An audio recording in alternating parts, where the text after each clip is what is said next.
guys, another tutorial, another song. The song is from the 1975 and the title of the song is I'm in Love With You.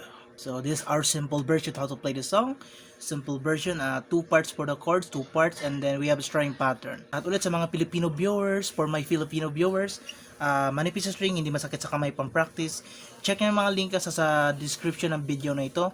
Manipis ito, hindi masakit sa kamay pang practice. So start guys, chords, let's start with the chords. First part, for the intro verses, choruses, please follow me. These are the chords that I used. G, this is the first part, G, then A, and B minor. Okay, this is the simple version, our simple version. G, A, B. And then the string pattern is down, down, up, down, up. Okay, down, down, up, down, up. Okay, down, down, up, down, up, down, down, up. Okay, down, heartbeat, up, down, down, up, down, up, down, down, up. So we need the right timing guys. Timing lang ating kailangan. G, A, B minor, intro, verses, choruses. That's the three chords for that part. And let's proceed for second part, for the bridge part, second part. Let's play the ending of second chorus and then bridge part. I'll show it first. So ending again of second chorus. I'm in love with you. Down, up. And then bridge part. Down it. Down. So E minor, G, and A. Okay, again. I'm found it. Okay. That is the chords for the bridge part or second part. E minor, G, and A. So repeat these three chords again. Three chords for the second part or bridge part.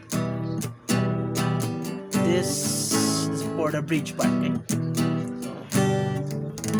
So that's all guys. This is our simple version of how to play this song. First part, G, A, B minor for the intro, verses, choruses, and the other part. And the second part is the bridge part. E minor, G. Got it. Damn it. So if I'm not mistaken, 4 times. If I'm not wrong. Okay. So that's all. And after the bridge part, repeat these chords. Loving you. Okay, repeat these chords until the ending or the outro. Okay, G, B minor. So that's all again. This is our simple version how to play this song. Simple version. At ulit sa mga Filipino viewers dyan, naghanap ng manipis string, hindi masakit sa kamay pang practice. Manipis ito guys, check lang Shopee link sa baba sa description. At mas maigi kung 2 sets ang bilhin nyo para meron kayong backup.